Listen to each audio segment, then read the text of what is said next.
All right, we are back here on the School News Podcast here on MPS Voices and Jazz 88, and very excited to have our next guest on with me.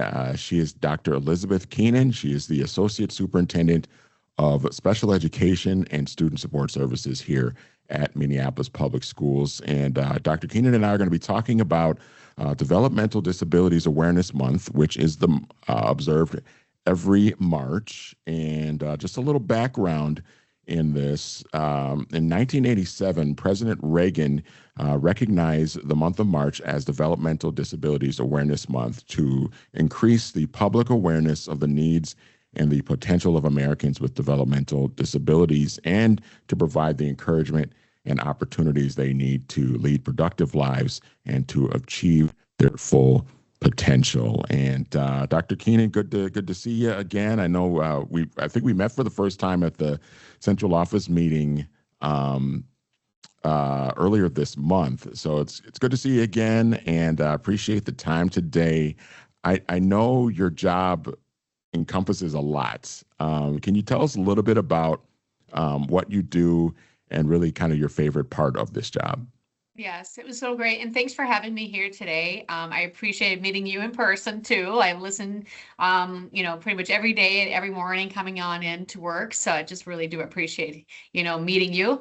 And so my role here in MPS and Minneapolis Public Schools is really to support all of our students who qualify for special education services. We provide services, and a lot of people don't know about this, but all the way from starting at birth all the way up to 22. So we really are the bookends of the K through 12 experience. So we start with working with families that, if a child is born, if the parent has some concerns around any developmental process in when they're going to see their doctor, the doctors can refer or the parent can refer. And we go into families, into their homes and support them that way. So up from birth to 3 years old. Then we support students from 3 years old to 5 years old. And that generally will be in a classroom setting, like once or twice a week. We also support speech language services, which is a large portion of what we support, because developing students and speech is so critical to those early ages.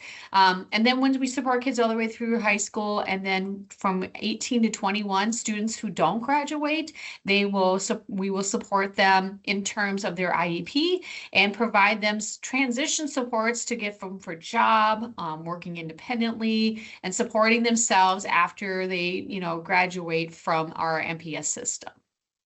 Can you give us a sort of a snapshot of like how many students in the district receive special education services? Yeah, so we are one of the largest urban districts in the state of Minnesota. We have about 6,000 of our students receiving services on any given day. We have over 800 paraprofessionals, which we call them special ed assistants. So those are the adults who support our students either on the bus or in a classroom. They are they're from bell to bell with our students a lot of times. We also have over 800 special education teachers. Now they have a special license to work with our students. They generally will provide reading, math, and social emotional supports.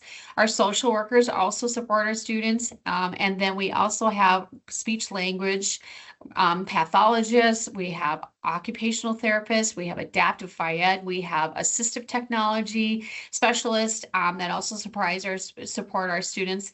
And then we also provide additional supports for our students. And interesting thing too for us, over the last couple of years, we've seen a really big increase of our students continuing on from 18 to 22 in our Transition Plus program. We've seen more students take advantage of supporting them beyond high school through their IEP, and we've increased over 100 students from the last 2 years till now. So that just shows the need that our students need, to move beyond high school and then to get them job or college ready and to be able to support them in adulthood. And one of those students at Transition Plus is DJ Nixter, our own DJ Nixter, graduate of Roosevelt from a couple of years ago. And now he goes to T Plus. He does some work with us here at KBEM and MPS Voices in the morning during this semester as well. And you got a chance to see DJ Nixter at the central office meeting earlier this month. Really cool experience for him. And he's been doing amazing work for us as well. Dr. Elizabeth Keenan is the Associate Superintendent of Special Education and Student Support Services here at Minneapolis Public Schools. We're talking about Developmental Disabilities Awareness Month, which of course is observed every March. So you mentioned the birth to 22 years of age. I think a lot of our listeners might be surprised to know that MPS Special Education Services kind of wraps around students from that birth to the age of 22. Can you go into a little bit more detail of like what exactly that looks like? Yeah, and just kind of going back to your comment about DJ Nixter, it was so Yeah. great to hear and see him, and you talk about how you can give him anything and he'll have a mix ready to go, and it's just amazing. He's also going to be a part of our resource fair, which is going to be on May 21st, from 6 p.m. till 9 p.m. over here at the Davis Center. So this resource fair is really about how do we directly support our families and give them information about what you were just asking. Like, we didn't know that we support students before they come into kindergarten and then after they leave as high school students. And it really gives us information from resources from what we provide here in Minneapolis Public Schools, but also what is outside, what other organizations are here to support our families, and give our information to the families so they can support them. We're also going to be having a panel of, not only staff, but parents and people with disabilities who can kind of talk about what their lives are like and how they can feel when they do feel supported. What does that look like? And what are some additional resources that they need to be able to be successful? And so that's really what we do. We are really, like you said, what is it between birth all the way to 22? Because we are outside of that traditional K through 12 experience, but really special education, the law that came into play in 1975, really did put the special education supports on the map. And we are required by law to provide these services starting at birth all the way up to 22. And, each state kind of goes about it a little bit differently, but Minnesota is really one of those states that supports not only funding, but also making sure that we are providing the mandated services.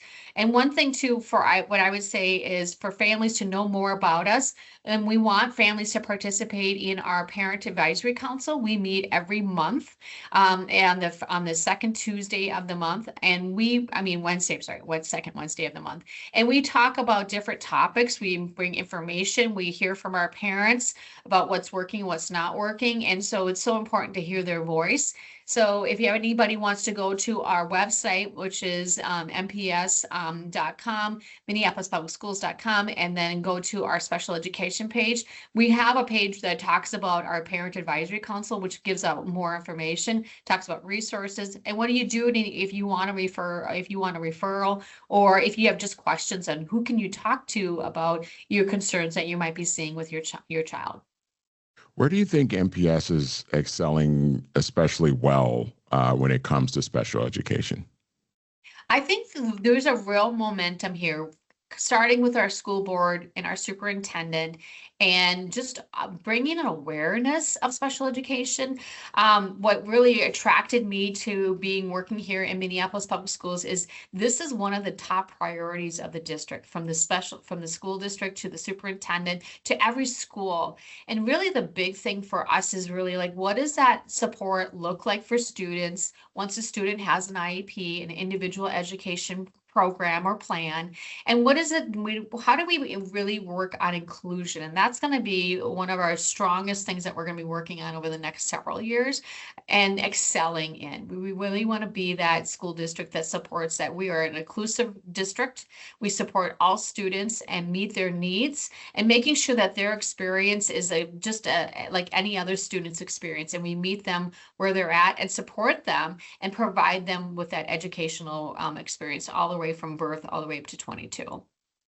And I know things are going very well, but I think the strive for improvement never stops, right? So, what are some of the focus areas that MPS is really focusing on for improving when it comes to special education? Yeah, exactly. And that's the one thing too. And so going forward, we are really going to continue to really kind of look at that blue ribbon, or like, what are those districts that look like to really provide that inclusive practices? And we call them universally designed practices, because if we really are that district that supports all students, special education, our multilingual learners, we provide that in the general education environment, that really provides a blue ribbon standard for what does it look like to be an inclusive school, and provide those practices, and that we are applying those practices across the board. And going back to why we're talking about this every March, this is really what it's about. It's about making sure that anybody who has a disability,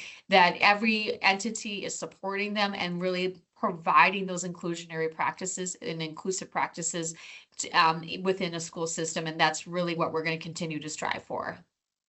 Just a couple more items for Dr. Mhm. Elizabeth Keenan, who is the Associate Superintendent of Special Education and Student Support Services here at Minneapolis Public Schools.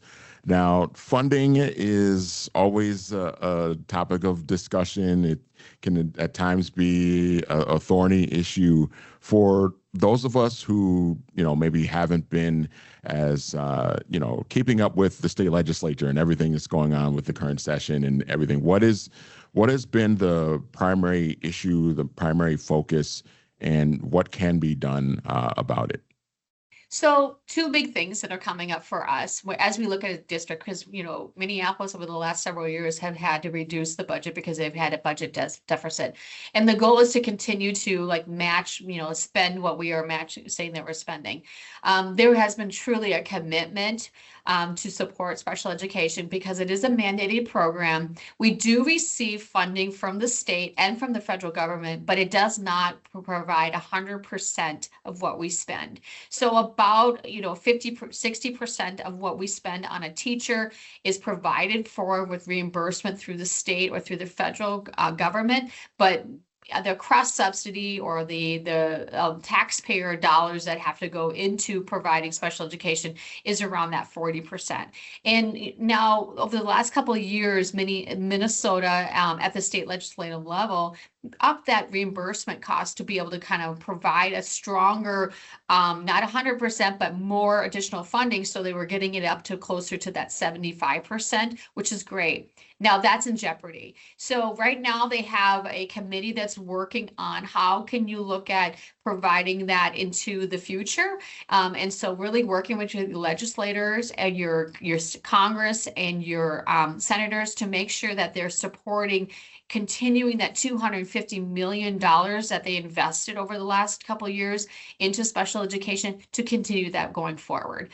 So that is going to be huge, because if we did not have that additional funding, it would be really difficult right now based on the funding sources that we wouldn't be affected. And we don't want to reduce services. We don't want to have not as many supports for our students, but we are mandated to do it. But we really have to balance that out, and what does that look like? So that is going to be a huge one for our parents to advocate. The other part of it too is with our tuition billing. Minneapolis Public Schools receives a lot of students. Tuition billing is when other students or our students leave, or other students who are here in Minneapolis Public Schools system, we have a tuition, like if a charter school has a student there, we have to pay that part of the charter school. We really want to look at reform, because Minneapolis Public Schools does have the largest amount of charter schools in the entire Minnesota system. And we are having to pay at a higher rate for the tuition rates for students who are not even attending our own public schools, and it takes away from our own student information or funding that we're being able to provide. So we're really wanting to try to work with our state legislators and to be able to say, how do we look at that tuition rates and how to billing so that it's more fair, so that we're not having to pay for students who aren't even attending in our own school system. And last thing for you, Dr. Keenan, where should listeners go to find out more about special education, the criteria for receiving it? Where can they find all that information? Yes, so go to mpsschools.com and then you click on special education, and that's where all of our resources are at that page. We're going to continue to work on it. One of the things we're asking our special education advisory group, our parent group, is to review that and kind of give us insight into how we can update that information. So we would love it if people go there, and if there's any information, there's also an area that they can submit a question, and we will be able to contact and reach out to them. Dr. Elizabeth Keenan, the Associate Superintendent of Special Education and Student Support Services at Minneapolis Public Schools. Great information. Great to talk with you. We really appreciate the time today, and hopefully we'll talk again soon. Yes, thank you so much.